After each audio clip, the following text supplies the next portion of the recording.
राह अनजान है पर चलना तो पड़ेगा, गिरो भी खाकर ठोकरे पर संभलना तो पड़ेगा।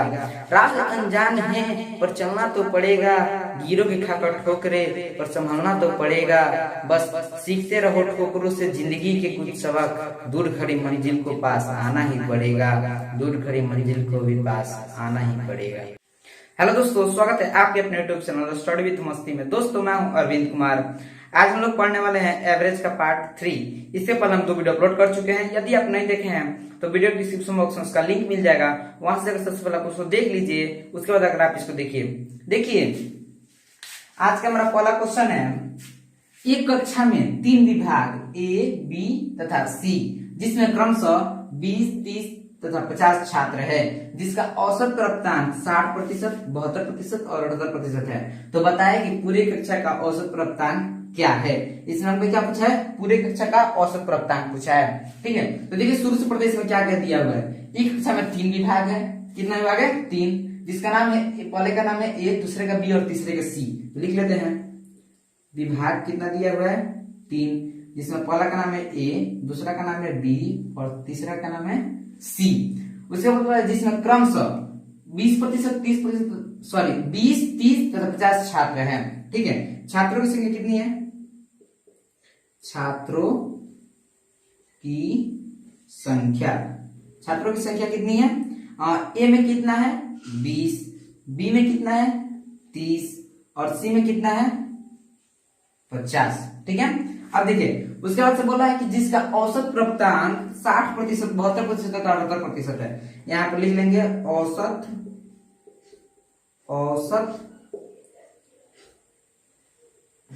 प्राप्तांक कितना है? 60%, इसका है ये 60% और इसका है 72% और इसका है 78%। ठीक है, प्रतिशत। अब देखिए इसको हम लोग ट्रिक के साथ हल करते हैं। देखिए इसमें सबसे पहले हम छोटा संख्या लिखते हैं। जो औसत का जो हमें संख्या दिया होता है उसमें सबसे छोटा लिखते हैं। तो सबसे छोटा क्या दिया हुआ है?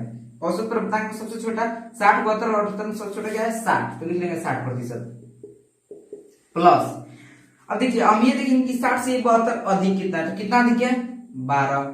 और ये 60 से 78 कितना अधिक है? 18। हम लोग पिछले पार्ट में किस टाइप का क्वेश्चन देखे थे, इसमें ये तीसरा नहीं होता था, केवल यही होता था। तो इसमें देख लेते थे ये कितना अधिक है और इसमें क्या करते थे, इसको ये अनुपात में लिख करके इसको कटा देते हैं। कटेगा तो कटेगा, नहीं कटेगा तो भी ठीक है। तो कट का ये 10 से कटेगा, कटा दिए क्या? 0 हो गया। अब ये 20 नहीं, ये क्या है? 2 है।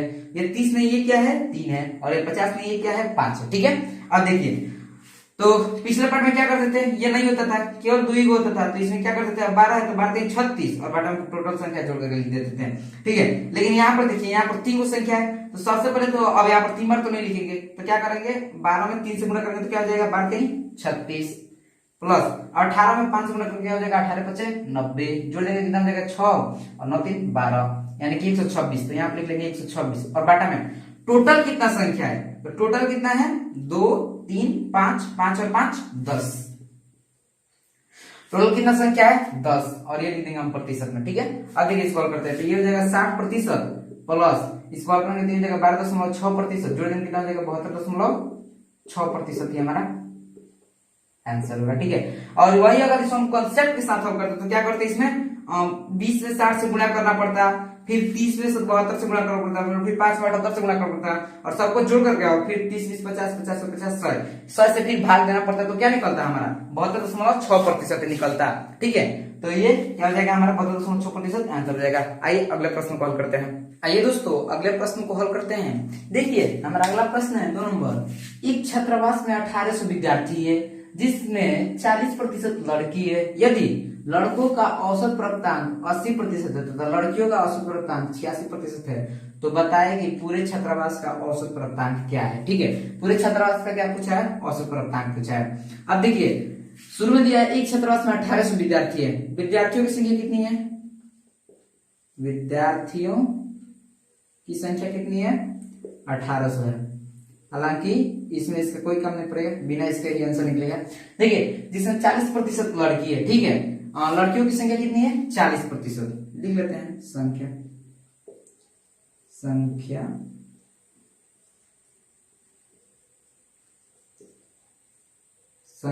जो है पहले किसके दिया है, जिसमें लड़की 40% है, तो गर्ल कितना है, गर्ल लिख लेते हैं कितना 40%।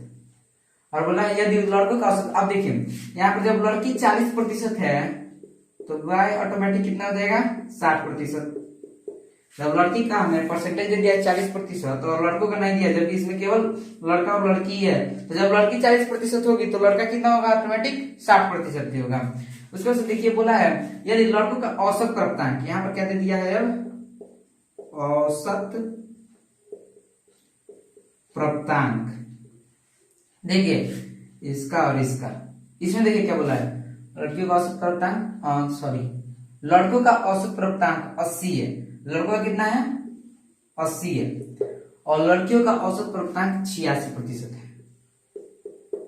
हो गया, ठीक है। अब देखिए अब इसको हल करते हैं हम लोग। देखिए यहाँ पर सबसे पहले हम इसको रेशियो में लिख करके कटा सकते हैं, कटेगा तो कटेगा, नहीं कटेगा तो भी ठीक है। तो ये 0 से 0 कट जाएगा, फिर कटेगा 2 दूना 4 और 2 3 6, कटा लेंगे तो गुणा करने में आसानी होगा। वैसे अगर नहीं कटाते तो भी आंसर क्या आएगा, उतना ही आएगा, लेकिन कटा लेंगे तो गुणा करने में आसानी होगा। अब यहाँ पर 40 नहीं क्या है, यहाँ पर 2 है, और यहाँ पर 60 नहीं, यहाँ पर क्या है 3 है, ठीक है। उसके बाद देखिए अब यहाँ पर 86 और यहाँ पर 80 है, तो सबसे पहले हम क्या लिखते हैं सबसे छोटा वाला संख्या, तो सबसे छोटा क्या है 80% प्लस, ठीक है। उसके बाद देखिए ये इससे कितना बड़ा है, 6 बड़ा है, 6 बड़ा है कितना संख्या पर, 2 संख्या पर, तो 6 गुना 12 बटा में टोटल कितना संख्या है 5 संख्या है, ठीक है। कितना संख्या है 5 संख्या है, 3 और 2 5, ठीक है। अब इतना प्रतिशत, तो अब हो जाएगा 80% प्लस यहाँ पर भाग देंगे तो कितना हो जाएगा 12 गुना 24 2.4, ठीक है। अब देखिए अब इसको जोड़ देते हैं तो कितना हो जाएगा 82.4% हमारे क्या होगा आंसर होगा। मैं ऐसा करता हूँ कि क्वेश्चन आपको समझ होगा। आइए अगले प्रश्न की ओर बढ़ते हैं। आइए दोस्तों अगले प्रश्न को हल करते हैं। देखिए हमारा अगला 3 नंबर दिए हैं। 3 नंबर प्रश्न है, एक छात्रावास में 2000 विद्यार्थी है जिसमें 20% लड़की है, यदि लड़कों का औसत प्राप्तांक 36% है तो लड़कियों का औसत प्राप्तांक 30 है, तो बताया कि पूरे छात्रावास में प्राप्तांक क्या होगा, ठीक है। ये भी सेम पैटर्न ऑफ क्वेश्चन वैसे ही हल करेंगे। देखिए इसमें छात्रावास में विद्यार्थी की कितनी संख्या दिया है, विद्यार्थी दिया है 2000, जिसका हमें कोई जरूरत नहीं है, और उसके बाद दिया है जिसमें 20% लड़की है, यानी कि संख्या में यदि हम लिखे संख्या में तो गर्ल कितनी है, केवल जी लिखते हैं, समझ आएगा 20%, और ये लड़कों का औसत प्राप्तांक दिया है तो y कितना हो जाएगा ऑटोमेटिक 80% हो जाएगा, ठीक है। ये हो जाएगा हमारा संख्या हो जाएगा 20% और ये क्या हो जाएगा 80%, ठीक है। अब इनका अगर औसत प्राप्तांक हम लिखे हैं, क्या औसत प्राप्तांक, तो देखिए गर्ल का कितना दिया है, लड़कियों का औसत प्राप्तांक 30 है, और लड़कों का क्या दिया है, लड़कों का औसत प्राप्तांक 36 है, ठीक है। नीचे हो गया हमारा औसत प्राप्तांक और ऊपर हो गया संख्या, ठीक है। अब देखिए सबसे पहले हम इसमें क्या लिखते हैं, सबसे छोटी संख्या लिखते हैं। सबसे छोटी संख्या क्या है 30 प्लस, इसको हम रेशियो में लिखकर कटा लेते हैं, तो ये कट जाएगा कितना बार 4 बार कटेगा, तो यहाँ क्या बचेगा 1। अब ये 20 नहीं क्या है 1 है, और ये 80 नहीं क्या है 4, ठीक है, कोई फर्क नहीं पड़ेगा इससे। अब देखिए इससे कितना बड़ा है 6 बड़ा है, ठीक है। 6 बड़ा है कितना संख्या को 4, तो 6 चौका 24, और बटा में देखिए जोड़ देंगे कितना 4 और 1 5, ठीक है। अब देखिए तो ये हो जाएगा 30 प्लस 24 दूनी 48 यानी 4.8, जोड़ देंगे कितना हो जाएगा 34.8% क्या होगा हमारा आंसर होगा। यहाँ पर प्रतिशत, यहाँ पर प्रतिशत, ये सारा क्या होगा प्रतिशत, क्योंकि औसत प्राप्तांक पूछा है तो किसमें पूछा है प्रतिशत, क्योंकि सारा प्रश्न किसमें है प्रतिशत में। तो ऐसा करता हूँ कि क्वेश्चन आपको समझ होगा। आइए एक और प्रश्न को हल कर लेते हैं। आइए दोस्तों एक आखिरी प्रश्न को हल करते हैं। देखिए 4 नंबर क्वेश्चन है, एक कक्षा में 4 विभाग ए बी सी तथा डी है, जिसमें क्रमशः 30 20 50 60 छात्र हैं, जिनका औसत प्राप्तांक 60%, 72%, 78%, 80% है, तो पूरे कक्षा का औसत प्राप्तांक क्या है, ठीक है। इसमें क्या पूछा है, पूरे कक्षा का औसत प्राप्तांक पूछा है, ठीक है। तो इसके लिए भी वही फॉर्मूला वही ट्रिक लगाएंगे। देखिए इसमें दिया है एक कक्षा में 4 विभाग है। विभाग कितना है? विभाग है 4। पहला क्या है? ए, दूसरा है बी, तीसरा है सी और चौथा है डी। ठीक है, बोला है जिसमें क्रमशः इतना छात्र है, यानी कि छात्रों की संख्या कितनी है? केवल संख्या लिख लेते हैं, संख्या कितना? 30 और 20 और 50 और फिर 60।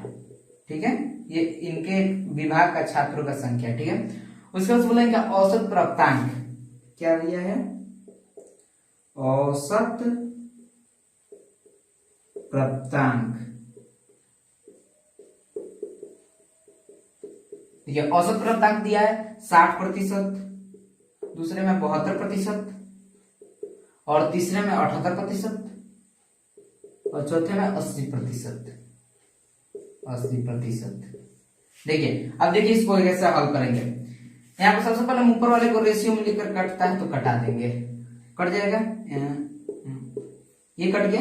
अब ऐसी कोई संख्या है जिससे कि ये तीनों में भाग दे नहीं है, तो ये 30 नहीं क्या है? 3 है। ये 20 नहीं क्या है? 2 है। और ये 50 नहीं क्या है? 5 है। और ये 60 नहीं क्या है? 6 है। ठीक है, अब देखिए अब यहाँ पे देखेंगे सबसे इसमें छोटी संख्या क्या है, तो सबसे छोटी संख्या क्या है हमारा? 60 है। ठीक है, तो लिख लेंगे 60%। ठीक है, अब देखिए अब इससे बड़ा हम देखें तो इससे बड़ा 72 जो है वो कितना बड़ा है? 12 प्लस में 12 है। इससे बड़ा 78 है, ये कितना है? प्लस में 18 है। क्या करते हैं इसको मिटाते हैं। और इससे बड़ा 80 है, ये प्लस में कितना है? 20 है। ठीक है, तो सबसे पहले हम छोटा वाला लिख लेते हैं। सबसे छोटा हमारा क्या है? 60% है, तो लिख लेते हैं 60% प्लस। अब देखिए इससे बड़ा जो है 72 है, उसमें वो कितना बड़ा है? 12 संख्या बड़ा है। कितना को? 2 को। 12 संख्या बड़ा है कितना? 2 को। 12 गुना 24। ठीक है, उसके बाद से इसमें देखें तो इसमें 18 बड़ा है। कितना संख्या को? 5 को। 18 5 90। और उसके बाद से देखिए इसमें कितना बड़ा है? 20। कितना संख्या को? 6 को संख्या को, तो कितना हो गया? ये 120 हो जाएगा। सबको जोड़ देंगे, कितना हो जाएगा? 4 और 9 4 13 का 3 8 से 1 और ये हो जाएगा 2, यानी कि 234 है सबका योग। तो हम यहाँ पर लिख लेंगे 234। ठीक है, और बटा में इन सबको हम जोड़कर लिखेंगे कितना है ये, तो कितना है? 3 और 2 5, 5 5 10, 5 10 और 6 16। ठीक है, ये कटेगा, इसको कटाते हैं। ये 2 से कटाएंगे तो ये हो जाएगा 8 और ये हो जाएगा 1 1 और ये हो जाएगा 7। अब मेरे ख्याल से नहीं कटेगा, तो क्या करते हैं इसको दशमलव में भाग दे देते हैं। कितना प्रतिशत में? तो इसको कटाते हैं। 8 एकम 8, बचा कितना? 3 और ये 3 हो गया और ये हो गया 7 37। फिर 8 चौका 32, बचा कितना? 5, फिर हो गया 50, फिर 8 45 8 6 48। इतना लिख लेते हैं, लगभग में आएगा। ठीक है, तब इसको जोड़ लेते हैं, कितना हो जाएगा? 60 और 10 70, 70 और 4 74.6%। क्या होगा? लगभग में यही आंसर होगा। ठीक है, तो मैं आशा करता हूँ कि वीडियो आपको अच्छा लगा होगा। यदि अच्छा लगा हो तो वीडियो को लाइक कीजिए। यदि हमारे चैनल पर पहली बार आए हैं तो चैनल को सब्सक्राइब कीजिए और इस वीडियो को अपने दोस्तों के साथ भी शेयर कीजिए। मिलते हैं अगले वीडियो में, तब तक के लिए जय हिंद जय भारत। Thank you.